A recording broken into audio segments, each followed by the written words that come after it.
names go back in Essex to 1635. Even though I'm the current generation that's running the shipyard here, the history is not something that I alone possess. It's shared at least equally with almost everyone in this town, and if you start to include the fishing, almost everyone in this area.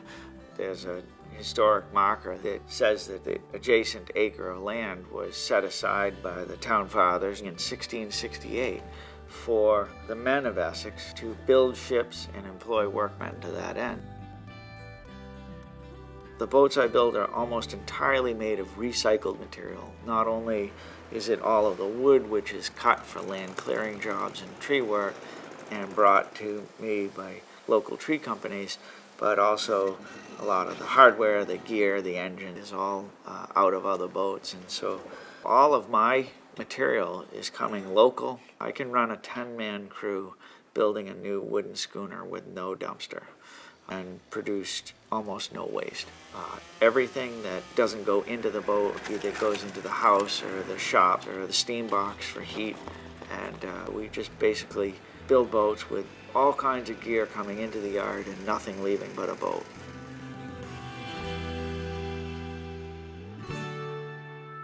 At the end of the day, a wooden boat or a wooden ship is not much more than a pile of wood.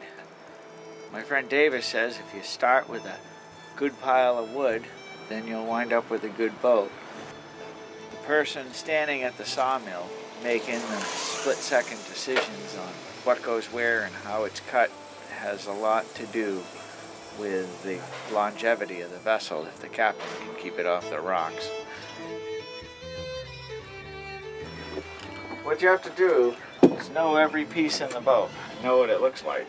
Once you know what every piece in the boat looks like, you look at each log and you try to see the piece in the log, and then just take away everything that doesn't look like the parts of the boat that you want. I know I've got a long piece of locust. I could use it for planking or clamps, or I could use it for a deck beam. It's not going to be a frame, it's too long and too straight. So I look for those pieces in the log and just mill it accordingly. I think it's a deck beam. So if you look, it has a curve going this way. That's a sweep. It'll probably actually make about 1, 2, 3, 4 deck beams anyway.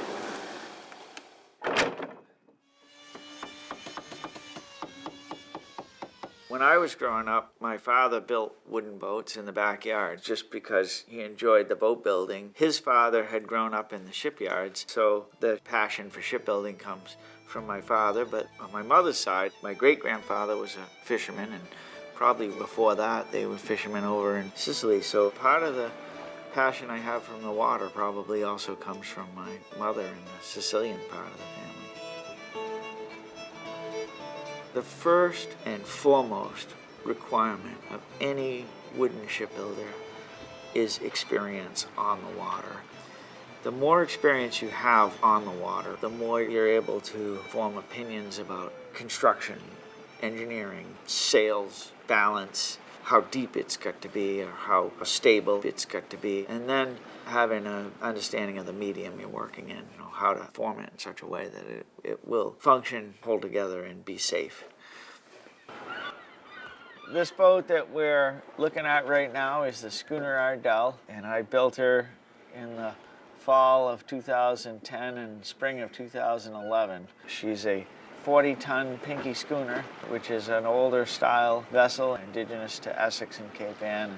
This one I use for taking people out sailing and allowing them to see the waterfront and Cape Ann seascapes and landscapes from a working fishing vessel. It was built sort of as my answer to the economic crisis of 2008.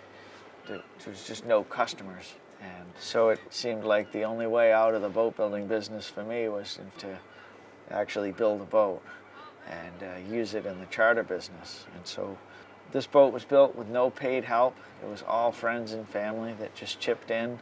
That's really what has kept me in business, is the fact that there are so many people who feel the need to keep this business going in spite of the fact that there's no money in it. So here we are on a Thursday in early March, a cold and raw day, and there were no less than 20 people here volunteering to help operate this piece of machinery and haul this vessel. And that community spirit is really what's kept me going. Because of their commitment, I'm able to do what I do. This boat's just hauled out here for a quick shave and a haircut. You can see some of the paint is worn off at the waterline. She needs a quick light sanding and a little priming and painting, and we hope to be back in the water within a week or two. It was a very lucky thing when Tom Ellis came to hire me to build the Lannon. I was 29 years old. I had worked and played building boats my whole life and had a lot of experience as a professional mariner working with Coast Guard regulations and studying boat design. But what was unique to me at the time was I was able to ask people who had worked in the old shipyards building sawn frame and trunnel fastened vessels, friends of mine who had grown up in Essex building other types of boats as well, and a few old-timers who had actually done the heavy construction who I could go to. And thankfully, they were able to come down and show us what to do and tell us what to do, and we were able to get first-hand oral history and a first-hand experience out of people who today aren't any longer with us. And because of that timing kept the town and the methods and the work continuous as opposed to us having to reinvent the wheel.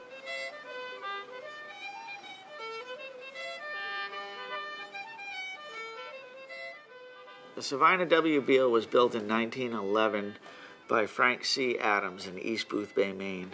It was built as a herring fishing schooner. It was restored to its auxiliary sail configuration and then worked in the passenger industry and the waterfronts all along the New England coast for over 100 years. What the Beale needs at this point is a complete rehabilitation of the entire hull structure, from the keel to the deck. What we're saving is largely the stories that form what she is. And not long from now, we'll give future generations an opportunity to form their own stories with that same boat that's been running for 110 years. It's just an honor to be involved with her. I don't want to be the last boat builder. I hope that in every young person I work with, that I'm looking at someone who will find the passion to build boats and follow that passion, and that these traditional craft will continue on, and that the craft itself of the building, the maintenance and the work and the operation will also continue.